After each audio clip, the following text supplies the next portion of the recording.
Okay mga ka-trigger, welcome pong muli dito sa ating munting YouTube channel, Pinoy Firearms Instructor. Please support po yung ating YouTube channel at yung YouTube channel ng aking mentor na si John Sahibert. Okay? At bago ako bumati at magpasalamat ay gusto ko lang munang basahin. Ayoko nang banggitin yung pangalan nung nag-comment kasi tungkol ito sa sa paltik na baril. Sabi niya, "Sir, ano kaya dapat gawin sa revolver ko na paltik? Di kasi nabalik yung trigger niya. Tas sabay yung hammer di nasagad sa firing pin niya pag tinadry." Okay, so may advice ako tungkol sa may mga baril na paltik. At bago ko at talakayin yan ay kay Danilo Santos. Wag mo na itong panoorin dahil lalo kang malalabuan sa aking paliwanag. Dahil ako'y gusto mong debatehin tungkol sa mga baril na paltik. Ako po ay hindi nakikipagdebate, hindi nakikipagmagalingan.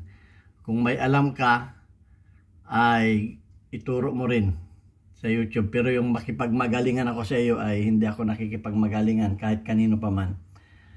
Okay, so Danilo Santos, huwag ka na manood sa aking YouTube channel dahil nalalabuan ka lang. At gusto ko lang magpasalamat sa ating 39,500 plus na tayo na mga subscribers. So, thank you dun sa mga hindi nag-i-skip ng ads sapagkat tayo ay, ang motibo ng ating YouTube channel ay pang charity. Ang kinikita ng ating YouTube channel ay tinutulong natin sa 6 na estudyante na ating mga beneficiaries. Kaya pasasalamatan ko yung ating mga subscribers na nagpapadala dito sa ating GCash number, yung number na nasa likuran natin. So, shout out kay Alfredo Isidro, Ordo Sipay ng Las Piñas, kay Architect Arnel Salvador, kay Jubel Platon, Boy Umay ng Riyadh, Saudi Arabia, kay Umbit ng Kia Motors Kuwait, kay Tony Ibanglista ng Pasay, kay Conrado Ilulayleo at kay Junard Diaz. Gayon din doon sa ayaw magpakilala, tawagin na lang nating Mr. Adrian. Okay, sana marami pa ang tumulong kahit konti-konti. At kung marami naman ang tumutulong, marami rin ang ating matutulungan. Pag lumaki na po yung ating YouTube channel, gusto kong maging isang institution ito na tayo ay nakakatulong sa mga anak ng single parent. Sa ngayon, hindi pa tayo pwedeng magdagdag dahil kulang pang kinikita natin sa YouTube channel natin. Okay? So, gusto ko rin pasalamatan ng special thanks kay Jubel Platon, kay Boy Umay ng Riyadh, Saudi Arabia dahil malimit siyang magpalipad o magpadala ng pera sa ating mga premiere videos.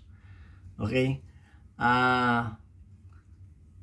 Sa katanungan na ito tungkol sa paltik ay magbibigay lang ako ng advice dahil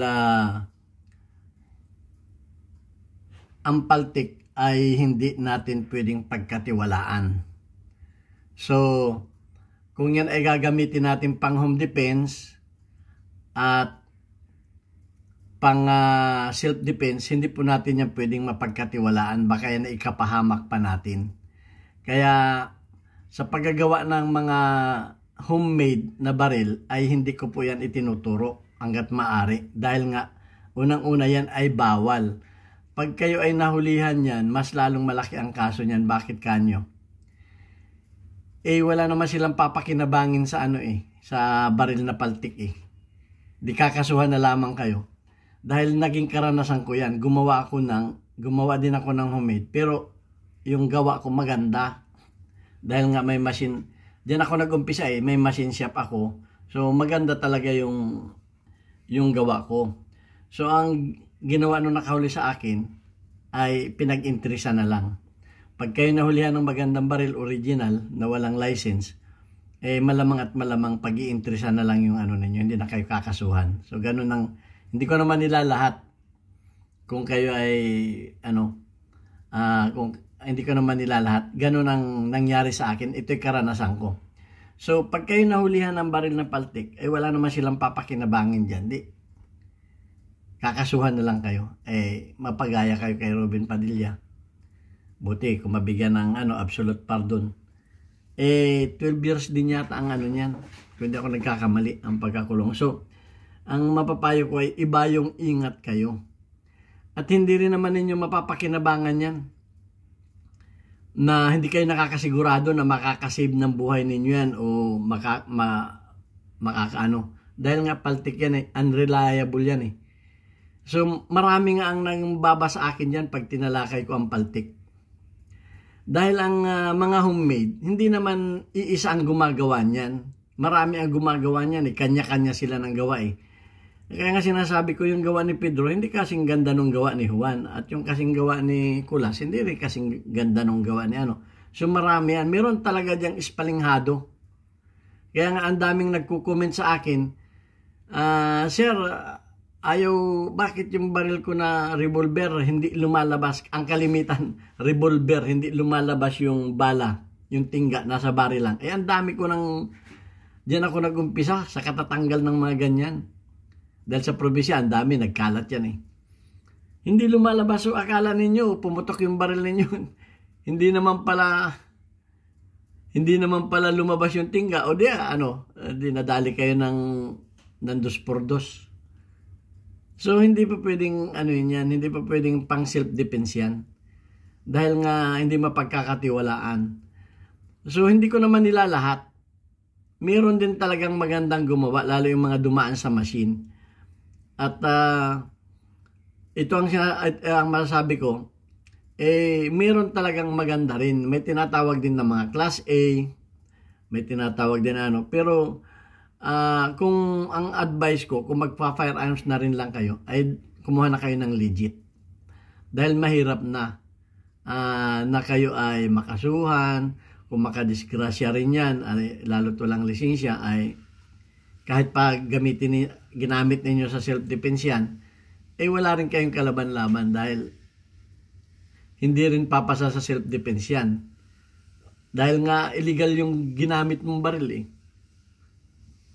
Mabuti pang gumamit kayo ng patalim kung sa self-defense at makakalusot kayo. Pero pag once na ginamit ninyo yung mga paltik, hindi kayo lulusot sa self-defense. Dahil unang-una illegal na yung ginamit ninyong gamit. So yun ang aking maano yan. So, pero meron ding yan, may advantage din yan. Kung gusto talaga ninyo maging gunsmith, pwede ninyong pag-aralan ang mga mekanismo niyan. Pag-aralan ninyo ang mga function niyan. Kasi dyan ako nag-umpisa nakabila ako ng talagang hindi na pumuputok. Hindi pumuputok. Paltik nga Hindi pumuputok. So, pinag-aralan ko yan. Diyan ako nag-umpisa.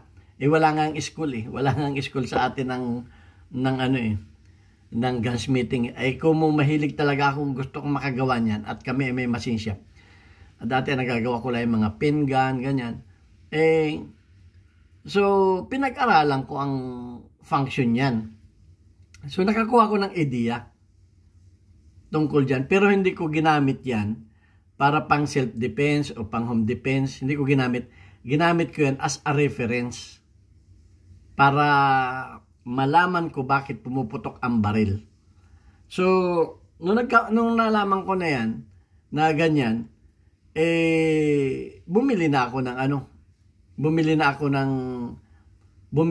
ng original na baril na may license. At yung kauna-unahan kong baril na original na federal, ang unang-unang ginawa ko dun ay ginawa kong high capacity. High cap dahil single stock yung nun. So nagtaka nga yung ibang mga paano nagkamero ng high cap ang federal. So yung akin ang kauna-unahan na high cap na federal sa amin noon. Kaya yung mga RO nagtataka.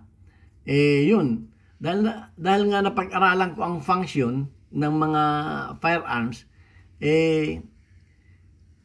natuto akong gumawa ng baril.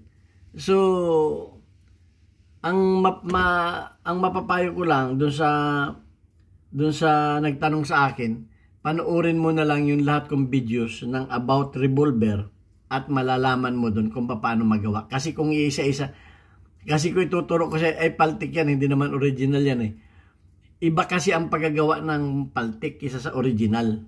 Kasi ang mga paltik o yung mga homemade na yan ay komplikado ang parts niyan, komplikado.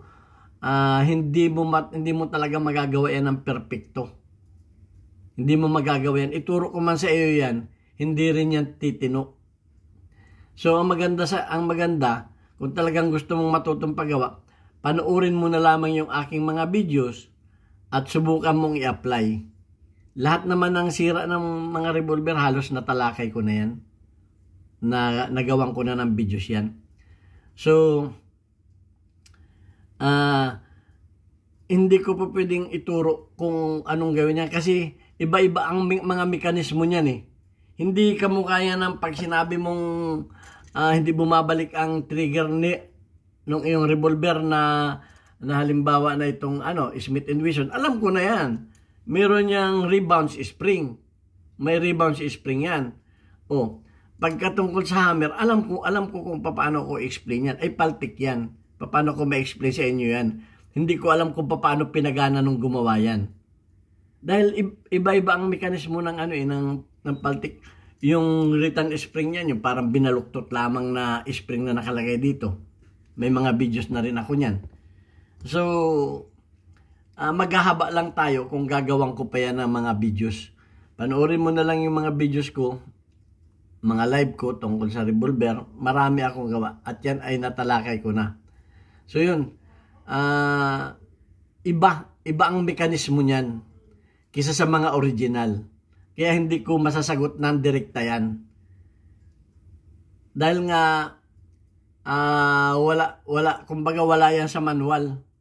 Wala sa manual yan. Hindi ko alam kung paano pinagana yan nung gumawa niyan. Kasi yung mga gumagawa ng paltik, kanya-kanyang design yan eh. Basta gumana lang yan eh. Basta pumalo ang hammer, basta makalabit mo.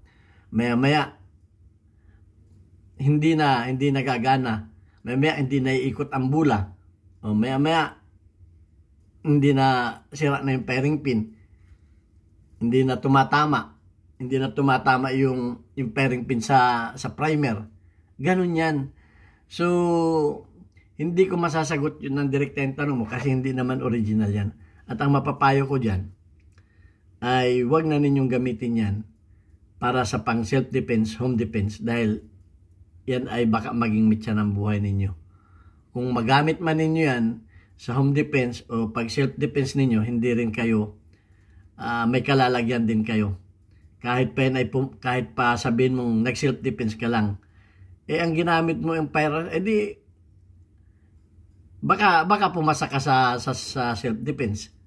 Ay yung illegal possession of firearms naman ang kakaharapin mo. So wala din, useless din, kulong ka rin. Palagay na, self-defense, pumasa ka sa self-defense, ay yung illegal possession of firearms, paano mo lulusotan yun? Hindi ka lulusot sa batas. Kasi nga, may batas tayo na dapat sundin. So itong akin ay payo ko lamang bilang inyong idol, ina-idol ninyo ako tungkol sa firearms. Maraming salamat sa inyo. Pero dapat mag-ingat tayo, hindi yung tayo, kung may firearms tayo, tira tayo ng tira. Nagtuturo ako, pero ikakapahamak naman ninyo. So hindi ako magtuturo ng ikapapahamak ninyo. Ang gusto ko ay laging safe tayo. Kung tayo rin lamang ay magpa-firearms at gagamitin natin sa pang self-defense at home defense, maging legal na tayo. At kung gusto naman ninyong matuto ng pag-gunsmith, pwede ninyong maging reference lang yan. Kagaya ko, nag-umpisa ako dyan. Hindi ko naman sinasabing masama yan dahil dyan ako nag-umpisa eh. Bakit ko naman yan. Ang sa akin lang, huwag ninyong gamitin para sa ikaliligtas ng inyong buhay o ikaliligtas ng buhay ng inyong pamilya dahil may kalalagyan at may kalalagyan kayo. Wala kayong lusot pag yan ay ginamit ninyo. Okay, so sana maunawaan ninyong ibig kong sabihin. Ang gusto kong maging safe tayo, maging responsible gun owner tayo. Okay, so mas maganda na yung safety first. Okay, sana kinapulutan ninyo ng aral ang aking advice para magkameron kayo ng awareness. Huwag tayong tira ng tira, huwag tayong banat ng banat. Laging tandaan, nasa huli ang pagsisisi. So ito ang inyong Pinay-Firearms instructor, nag-a-advise lang. At maganda ang firearms kung gagamitin natin sa tama at kung tayo ay nasa tamang firearms ang ginagamit natin. Okay? Hanggang sa muli. Ito ang inyong Pinay-Firearms instructor. God bless us all. Thank you very much.